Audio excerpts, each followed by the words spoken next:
안녕하세요. 저는 대구에 살고 있는 30대 후반의 남성입니다. 이 이야기는 제가 2014년 대구역 근처에서 봉사활동을 하면서 직접 겪었던 일과 그 당시 알게 된 노숙자분들에 관한 끔찍한 이야기입니다.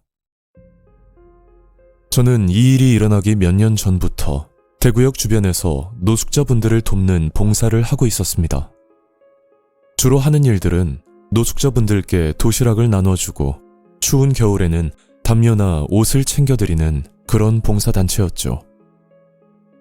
지금은 어떤지 모르겠지만 그때는 대구역 근방에 대략 10명 남짓 되는 노숙자분들이 항상 모여 있었고 그 중에서 유독 저를 살갑게 대해주던 3명의 노숙자분들이 계셨습니다. 그분들의 이름은 영수 아저씨, 그리고 광호 형님, 또 한 분은 이름도 없이 그냥 할배라고 불리던 분이었는데 처음에는 서로 인사 정도만 나누다가 저희가 매주 토요일마다 도시락을 챙겨드리면서 조금씩 마음을 열게 된 케이스였죠.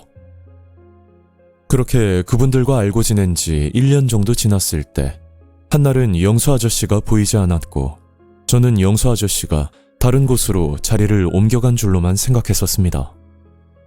노숙자분들이 한 곳에서 지내는 경우도 있지만 대부분의 경우 좀 더 좋은 곳이 생기면 자리를 옮기는 경우가 흔한 일이라 저희 봉사단체 사람들은 모두 그렇게 생각을 하고 있었죠. 그래서 저는 광호 형님을 찾아가 영수 아저씨에 대해 물어봤었는데 광호 형님은 제가 생각지도 못한 이야기를 들려주셨습니다. 그 양반, 며칠 전에 젊은 남자들 따라서 같이 가더라고. 무슨 일자리 생겼다고 좋아하면서 따라가던데 그 뒤로 못 봤고 뭐 좋은 데 갔으니까 잘 살고 있겠지. 그 말을 듣고 조금은 시원섭섭한 감정들도 들었지만 노숙자분들 사이에서 일자리가 생겼다는 말은 희망 그 이상의 가치를 뜻하는 단어라 저는 영수 아저씨가 다시 안정적인 삶을 살았으면 좋겠다는 생각뿐이었습니다. 그리고 며칠 뒤 대구역 근처를 지나가다 전봇대에 붙은 전단지 하나를 우연히 보게 됐고 노숙자분들이 보기엔 굉장히 솔깃한 내용의 그런 전단지였죠. 숙식 제공, 하루 15만원, 나이 무관, 그리고 그 밑에는 대구 복지센터라고 적혀 있었는데 뭔가 글씨체가 좀 허술하게 인쇄가 되어 있었습니다. 그걸 보고 영 찜찜한 기분이 들긴 했지만 그 당시엔 단순 일자리를 소개해주는 용역업체라고만 생각을 하고 그냥 대수롭지 않게 넘겨버렸었죠.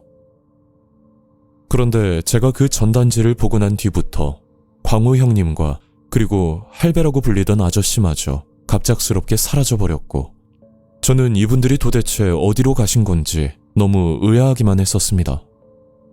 그런데 어느 날 봉사를 마치고 집으로 돌아가려고 하는데 저와 같이 도시락 배분을 돕던 태기 형님께서 이런 말을 꺼내는 겁니다. 종혁아, 요즘 노숙자분들 좀 이상하지 않아? 평소에 보이던 분들도 안 보이시고 뭐 형님은 알고 계신 거 있으세요? 아니, 이건 내가 들은 이야기인데 그 노숙자분들이 통장을 만들면 누가 돈을 준다고 그러더라고. 다들 그것 때문에 따라간 것 같은데 나도 정확하게는 모르겠다.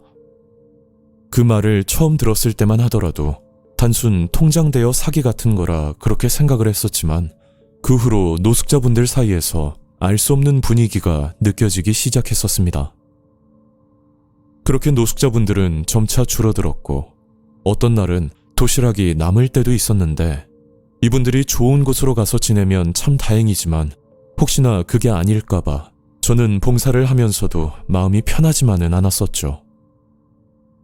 그리고 한날은 초면인 노숙자분을 만나게 됐고 그분과 둘이서 이야기를 나눠보니 원래 고향이 서울인데 어쩌다가 대구로 내려왔다는 말을 들을 수가 있었습니다.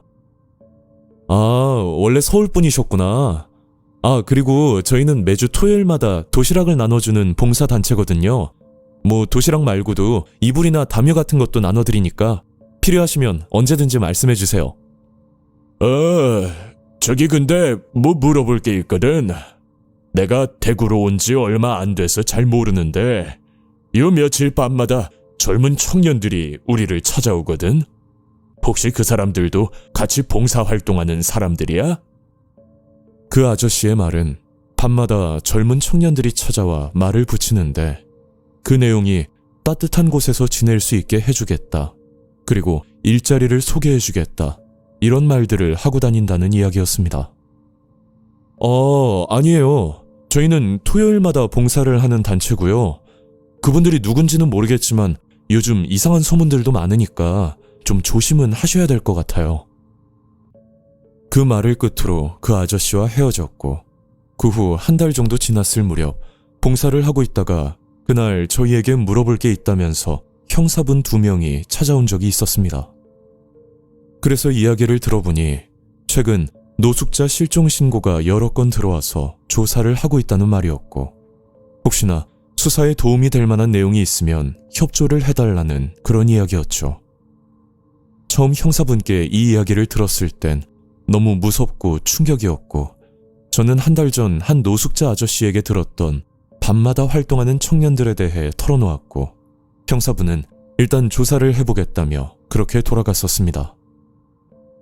그날부터 봉사자들끼리 모이면 노숙자분들의 실종 사건에 대해서 이야기를 주로 나눴었는데 그때 같이 봉사를 하고 있던 태기 형님이 무서운 이야기를 꺼내셨습니다.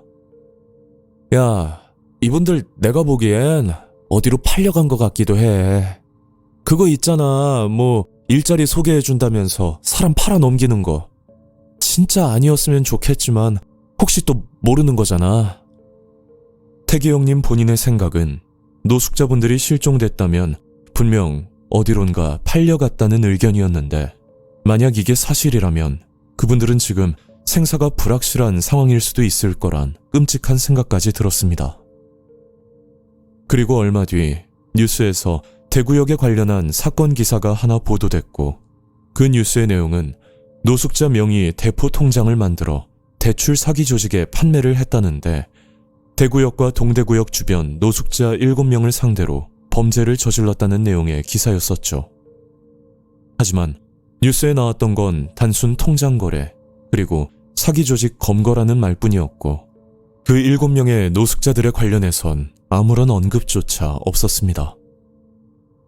그 후로 봉사자들 사이에서는 그 조직이 단순히 통장만 사고 판 게 아니라 노숙자분들을 팔아넘겼다는 소문이 돌기 시작했었죠.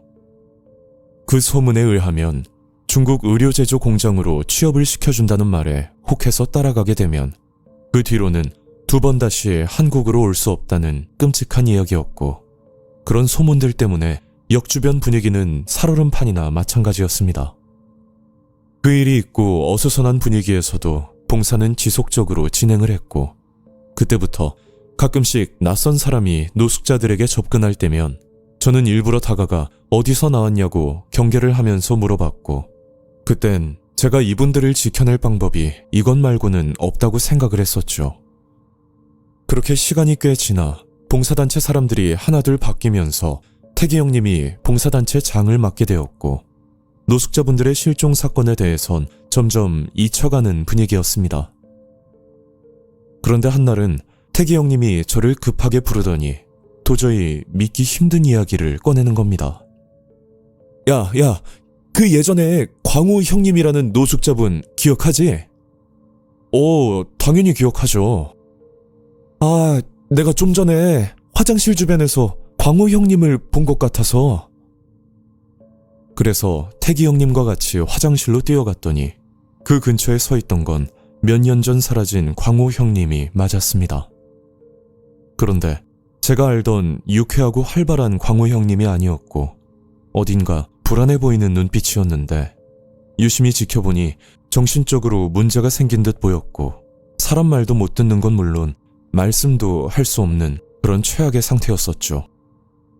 저는 광우 형님을 부축해서 쉼터로 모시고 가려고 했었는데 광우 형님은 저를 기억을 못 하시는 건지 제가 다가가자 깜짝 놀라면서 도망을 가버렸습니다. 그 뒤로 2번 다시 광우 형님을 만날 순 없었고 도대체 그날 무슨 일이 있었던 건지 아직도 뚜렷하게 밝혀지지 않은 채 이렇게 시간이 훌쩍 지나가 버렸죠. 요즘은 봉사활동을 나가진 못하지만 가끔 대구역을 지나갈 때면 그때 그분들이 머릿속에 떠올라서 너무 안타깝고 이 사건이 그 전봇대에 붙여져 있는 전단지와 어떠한 연관이 있을 거라 보는데 그 또한 제 추측이고 벌써 11년이나 지난 일이라 이제는 어떻게 알아낼 방법도 더 이상 없는 것 같습니다. 저는 그저 그분들 옆에서 밥을 나눠주던 사람 중 한 명이었지만 그분들 표정 하나하나 생생하게 기억을 하고 있고 지금은 그분들이 따뜻하게 잘 지내고 있을지 아직도 걱정이 됩니다. 이건 제가 봉사활동을 하면서 직접 겪고 들은 이야기이며 혹시 이 사연을 통해 그때 사라진 분들 중 한 사람이라도 누군가의 기억 속에 남을 수 있다면 좋겠습니다. 오늘 이야기는 여기까지입니다. 구독과 좋아요 잊지 않으셨죠? 다음 영상으로 또 뵐게요. 감사합니다.